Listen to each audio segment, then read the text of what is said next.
2022년 6월 14일 새벽 기도회를 시작하겠습니다. 사도신경으로 신앙 고백하겠습니다. 전능하사 천지를 만드신 하나님 아버지를 내가 믿사오며 그 외아들 우리 주 예수 그리스도를 믿사오니 이는 성령으로 잉태하사 동정녀 마리아에게 나시고 본디오 빌라도에게 고난을 받으사 십자가에 못 박혀 죽으시고 장사한 지 사흘 만에 죽은 자 가운데서 다시 살아나시며 하늘에 오르사 전능하신 하나님 우편에 앉아 계시다가 저리로서 산자와 죽은 자를 심판하러 오시리라. 성령을 믿사오며 거룩한 공회와 성도가 서로 교통하는 것과 죄를 사하여 주시는 것과 몸이 다시 사는 것과 영원히 사는 것을 믿사옵나이다. 아멘. 시편 찬송가 94장 찬송하겠습니다.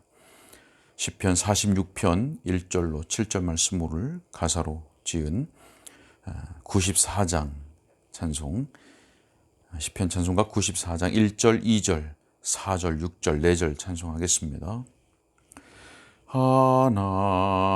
하나님은 피난처요 나의 힘이시니 나의 환난 중에 만날 큰 도움이시라.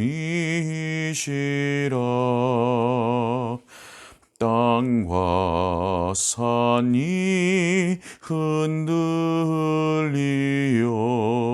크게 요동하며 바다 가운데 빠져도 두렵지 않으리. 하나님이 계시오니 요동치 않으리. 이 새벽에 하나님이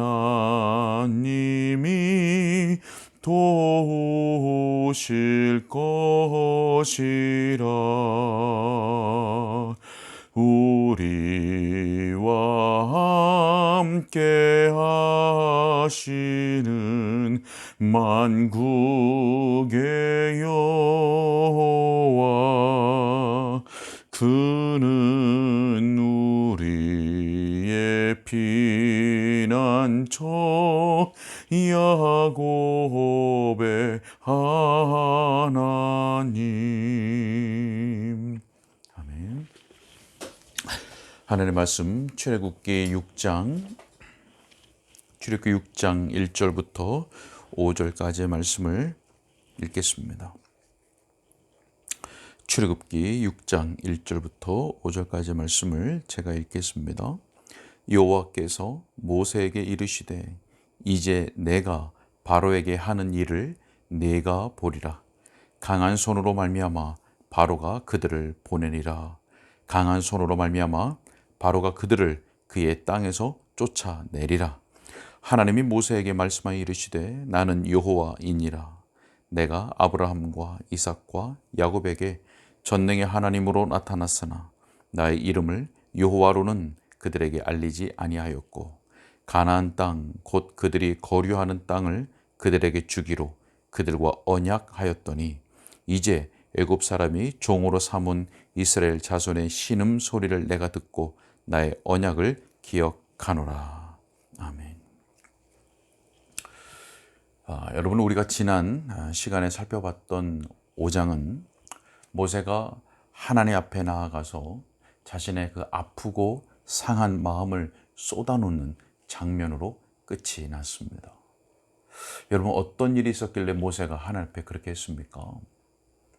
모세와 아론이 바로에게 가서 이스라엘 백성들이 하나님께 제사를 드릴 수 있도록 내보내달라고 요구를 했었죠. 자, 그랬더니 바로가 어떻게 했습니까? 하나님께서 모세에게 이미 말씀해 주셨던 대로 그 바로는 그의 모세의 요구를 거절했을 뿐만 아니라 이스라엘 백성들의 그 노동을 더욱 고되게 만들었습니다. 견디다 못한 이스라엘 백성들 중에 기록원, 다시 말해서 작업 반장이라고 할 수 있는 사람들이 바로에게 가서 자비를 호소했었습니다. 자, 그러나 결국 조롱만 당하고 나오는 길에 모세와 아론을 발견하고는 그들이 이 모세와 아론을 향해서 비난을 했습니다. 자, 이 말을 들은 모세가 하나님께 돌아와서 자신의 마음을 쏟아 놓았던 것입니다. 5장 22절로 23절의 말씀을 보면 주여 어찌하여 이 백성이 학대를 당하게 하셨나이까? 어찌하여 나를 보내셨나이까? 내가 바로에게 들어가서 주의 이름으로 말한 후로부터 그가 이 백성을 더 학대하며 주께서도 주의 백성을 구원하지 아니하시나이다. 자, 여러분, 이렇게 끝을 맺었던 5장. 그런데 오늘 본문 6장에 들어오면 하나님께서 모세에게 주시는 대답임과 동시에 확신과 격려를 주시는 말씀으로 시작하고 있습니다. 자, 1절 말씀을 제가 다시 한번 읽어보겠습니다. 1절 말씀에 보면 여호와께서 모세에게 이르시되 이제 내가 바로에게 하는 일을 네가 보리라. 강한 손으로 말미암아 바로가 그들을 보내리라. 강한 손으로 말미암아 바로가 그들을 그의 땅에서 쫓아내리라. 자, 여러분, 하나님께서 지금 무엇을 말씀해 주고 계십니까? 하나님께서 모세를 부르시고 또 그를 바로와 이스라엘 백성들 가운데로 보내신 그 목적을 다시 한번 확인시켜 주십니다. 재확인시켜 주십니다. 이제 내가 바로에게 하는 일을 네가 보리라.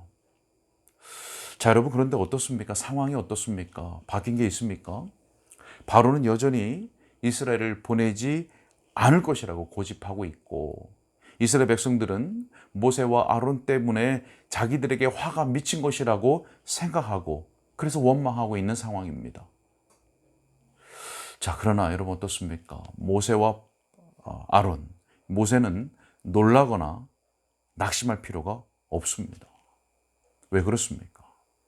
이사야 46장 10절 말씀에 보면 나의 뜻이 설 것이니 내가 나의 모든 기뻐하는 것을 이루리라 라고 말씀하고 있습니다. 하나님께서 말씀하시기를 나의 뜻이 설 것이다. 내가 기뻐하는 모든 것을 이룰 것이라 라고 말씀하고 있다는 겁니다. 여러분, 아무리 바로가 이스라엘 백성들 앞에 막아서고 대적이 하나님의 백성들을 향해서 괴롭게 하고 위협한다 할지라도 하나님은 해방할 수가 없습니다. 이스라엘 백성들을 괴롭히고 그 앞을 막아선다 할지라도 하나님께 대해서는 대항할 수가 없습니다. 잠언 21장 30절에 지혜로도 못하고 명철로도 못하고 모략으로도 여호와를 당하지 못하느니라 라고 말씀하고 있습니다. 여러분, 이 약속의 말씀은 하나님의 종 모세뿐만 아니라 오늘날 하나님을 섬기고 있는 우리 모두에게 동일한 것입니다. 우리는 이 말씀을 통해서 그 모세가 그 마음에 가졌던 것처럼 우리도 우리의 믿음의 확신을 얻고 이 말씀을 통해서 우리의 용기를 북돋을 수 있는 겁니다. 여러분, 모세가 이 하나님의 말씀, 이제 내가 바로에게 하는 일을 내가 보리라, 강한 손으로 말미암아 보내리라 라고 하셨던 그 하나님의 말씀을 듣는 현재까지는 달라진 상황이 없지만 모세는 바로 이런 하나님의 말씀을 통해서 위로를 얻고 확신과 용기를 얻었던 것입니다. 여러분, 우리도 우리를 괴롭게 하고 또 힘들게 하는 상황이 달라진 것은 없을지라도 하나님의 말씀을 통해서 또 그 말씀 속에서 우리는 위로를 얻고 확신과 용기를 얻는 것입니다. 여러분, 하나님의 말씀에 아마도 이런 것은 없습니다. 이사야 55장 11절 말씀에 하나님의 말씀은 헛되이 되돌아가는 것이 없다고 분명히 말씀하십니다. 바로 하나님의 말씀이 우리가 위로와 용기와 확신을 얻는 근거가 되는 것입니다. 자, 여러분, 계속해서 보면 이렇게 하나님께서 모세에게 어떻게 하실 것이라고 하는 재확인과 약속을 주셨는데 그것만 주신 것이 아니라 모세에게 한 가지 요구하시는 것이 있습니다. 자, 여러분 1절 말씀을 다시 한번 보면 하나님께서 모세를 향해서 이제 내가 바로에게 하는 일을 내가 보리라 라고 말씀합니다. 내가 보리라. 여러분 우리가 이 말씀 속에서 주목할 것이 있습니다. 그것이 무엇일까요? 내가 보리라라고 하는 말씀입니다. 내가 보리라. 여러분 무슨 말씀입니까? 결과를 생각하라고 하는 말씀입니다. 결과. 하나님의 말씀이 이루어지는 결과, 하나님께서 주실 결과를 생각하라, 보라 라고 하시는 말씀입니다. 여러분, 하나님께서 왜 모세에게 내가 보리라, 너가 보게 될 결과를 생각하라 라고 말씀하셨던 걸까요? 그 이유는 모세의 마음을 강건하게 하시기 위한 것입니다. 모세의 마음을 강건하게 하시기 위한 겁니다. 여러분 우리는 앞으로의 일어날 일에 대해서 미리 그 마음에 걱정하고 또 우리가 걸어가야 할 그 앞 길에 대한 어려움을 생각하면서 염려하고 또 그러면서 스스로 좌절할 때가 있습니다. 또 어떤 경우에는 우리의 마음을 어렵게 만드는 사람들 때문에 염려하고 또 낙심할 때가 있습니다. 여러분 그때 우리는 결과를 생각해야 됩니다. 악에 대해서는 하나님께서 어떻게 행하시는지에 대한 그 결과를 우리는 생각할 수 있어야 됩니다. 그리고 선한 일에 대해서는 하나님께서 어떻게 행하실지에 대한 그 결과를 우리는 생각해야 하는 것입니다. 하나님은 오늘의 말씀뿐만 아니라 이미 많은 말씀들을 통해서 우리에게 그 결과가 무엇인지를 알게 하셨습니다.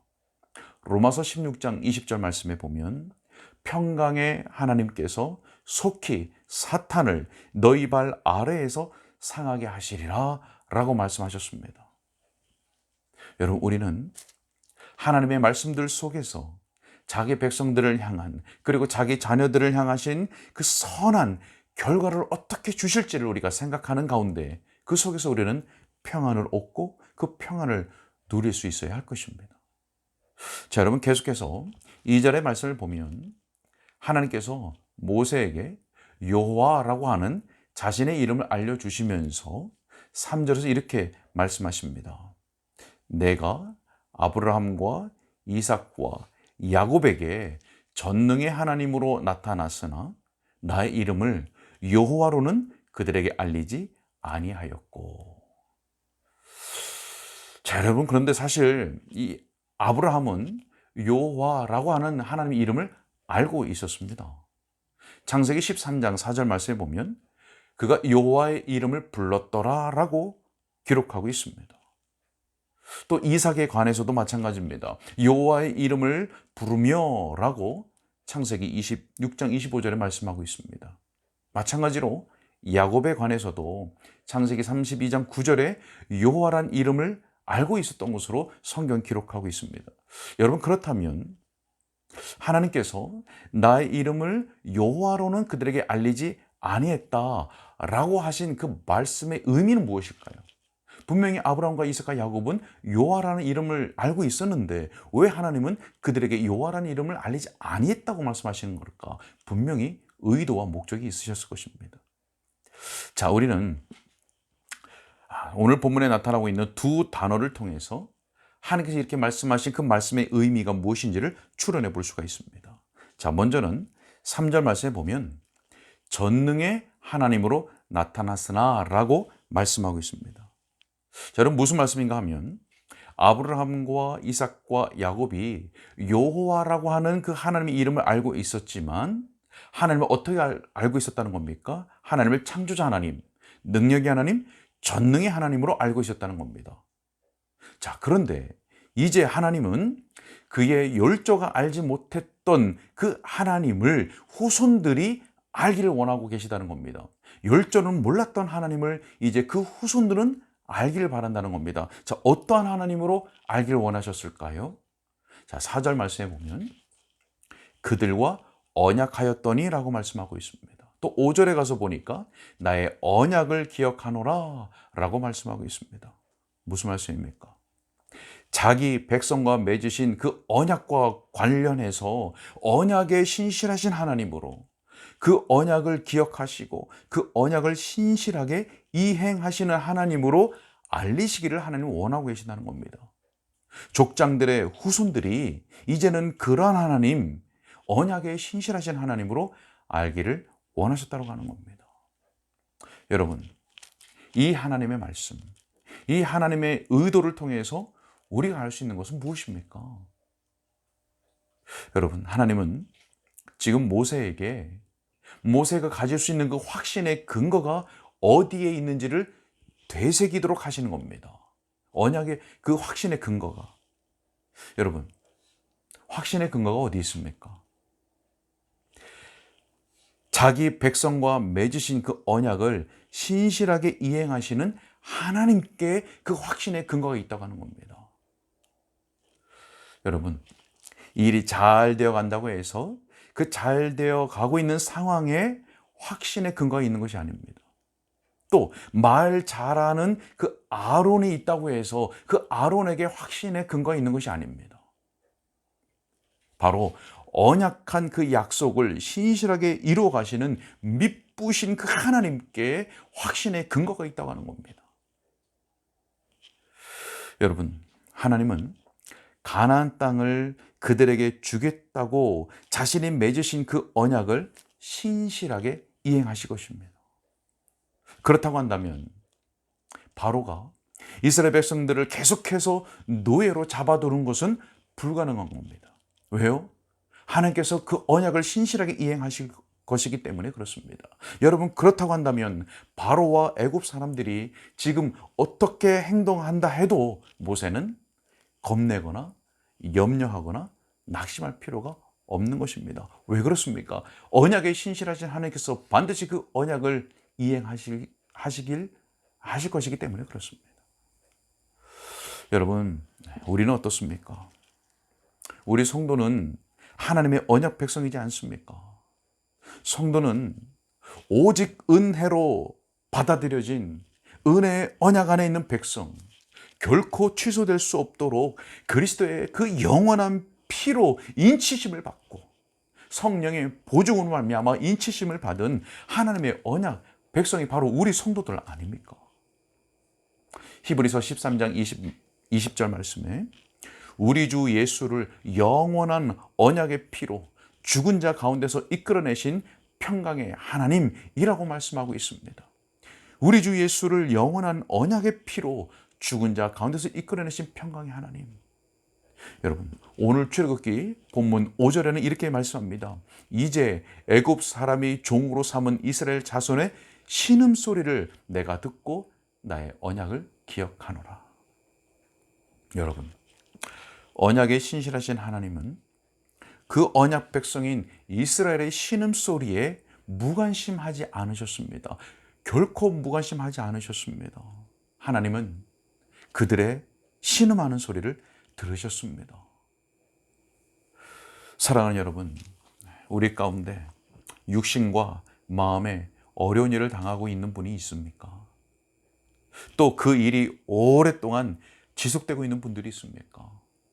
그 일과 그 사건과 믿음으로 싸우고 있는데 그 싸움이 오래되어서 지쳐가고 있는 분이 있습니까? 그래서 기도하며 신음하고 있는 분들이 있습니까? 하나님은 우리의 신음하는 소리를 분명히 듣고 계십니다. 여러분, 하나님께서 왜 우리에게 이렇게 신음할 만한 일을 주시고 신음할 만한 상황을 주셨는지 그것은 우리가 이후에 알겠지만 혹 이 땅에서는 알 수 없을지도 모르지만 왜 그렇게 신음할 일을 우리에게 주셨는지 우리가 알지 못할 수도 있지만 우리가 말씀을 통해 확실히 알 수 있는 것은 하나님은 언약에 신실하신 하나님이시고 그래서 그 하나님은 분명히 우리의 신음소리를 들으신다고 하는 사실입니다. 그리고 우리에게는 우리를 위로하시고 격려하시고 용기를 주시는 이 말씀이 우리 손에 들려져 있다고 하는 사실입니다. 말씀을 맺으러 갑니다. 여러분, 우리는 어떻습니까? 무엇 때문에, 어떤 일 때문에, 그런 누구 때문에 걱정하고 또 염려하고 낙심하고 있지는 않습니까? 하나님은 말씀을 통해서 우리들에게 놀라거나 낙심할 필요가 없다고 말씀합니다. 반드시 하나님의 뜻은 서게 될 것이고 하나님께서 자신의 기뻐하시는 것을 반드시 이루실 것이기 때문에 그렇습니다. 우리는 악에 대하여 선이 얻게 되는 그 결과를 생각해야 됩니다. 선이 어떠한 결과를 얻게 될지 그것을 생각해야 됩니다. 그래야만 악을 선으로 갚을 용기를 낼 수 있을 뿐만 아니라 하나님 앞에서 우리의 양심의 평안을 누릴 수가 있는 것입니다. 사랑하는 우리 은가람 개혁교회 성도 여러분, 예수 그리스도의 영원한 그 언약의 피로 맺어진 은혜로운 언약, 그리고 그 언약에 신실하신 하나님이 우리가 갖는 위로와 확신의 근거입니다. 우리 모두가 믿음으로 이 약속의 말씀을 굳게 붙잡고 말씀 속에서, 다른 것이 아니라 말씀 속에서 위로와 확신과 그리고 용기와 격려를 얻는 우리 모든 성도들 될 수 있기를 주님의 이름으로 축원합니다. 기도하겠습니다. 하나님, 아직 상황은 변한 것이 없지만 하나님 앞에 그의 마음을 쏟아놓는 모세에게 하나님께서는 다시 한번 그에게 주신 사명과 또 하나님께서 어떻게 행하실지를 알려주시면서 죄의 확신, 그리고 또 위로, 격려, 용기를 북돋워 주셨습니다. 하나님, 마찬가지로 우리의 삶 속에서 일어나고 있는 여러 가지 일들, 우리로 하여금 신음하게 만드는 여러 가지 일들이 변화된 것은 없을지라도 우리 손에는 하나님의 약속의 말씀이 붙들려져 있고 또 우리에게는 그 말씀을 통해서 우리 하나님은 그 언약을 신실하게 이루실 것이라고는 그 믿음을 우리에게 허락하여 주셨습니다. 하나님, 우리는 그 믿음을 사용하여서 말씀을 붙잡고 하늘을 바라보면서 하나님의 자녀들에게 어떠한 결과를 일어나게 하실지 그 결과를 생각하는 그 믿음으로 말미암아 오늘도 우리가 싸워가야 할 믿음의 싸움에서 지지 말고 다 승리할 수 있도록 주님 우리를 붙잡아 주시고 인도하여 주옵소서. 우리의 상황이 나아져서 그 상황에 우리의 확신의 근거가 있는 것이 아니고 누가 우리를 도와주기 때문에 그것에 그 사람에게 다른 피조물에 우리의 확신의 근거가 있는 것이 아니라 언약에 신실하신 하나님께 우리의 확신의 근거가 있다는 것을 기억하면서 오늘도 믿음으로 주를 바라보며 우리가 걸어가야 할 그 오늘의 길을 믿음 가운데 묵묵히 걸어가는 우리의 삶이 될 수 있도록 도와주옵소서. 오늘 하루를 살아갈 때에도 하나님 우리를 붙잡아 주시고 우리가 간절히 기도하는 제목들 하나님 들으시고 응답하여 주시되 성령을 통하여 우리의 기도를 도와주셔서 하나님의 뜻에 합당한 기도를 오늘도 드릴 수 있도록 우리의 기도를 인도하시고 받아주시고 응답하여 주옵소서. 주님께 부탁하옵고 우리 주 예수 그리스도 이름으로 기도하옵나이다.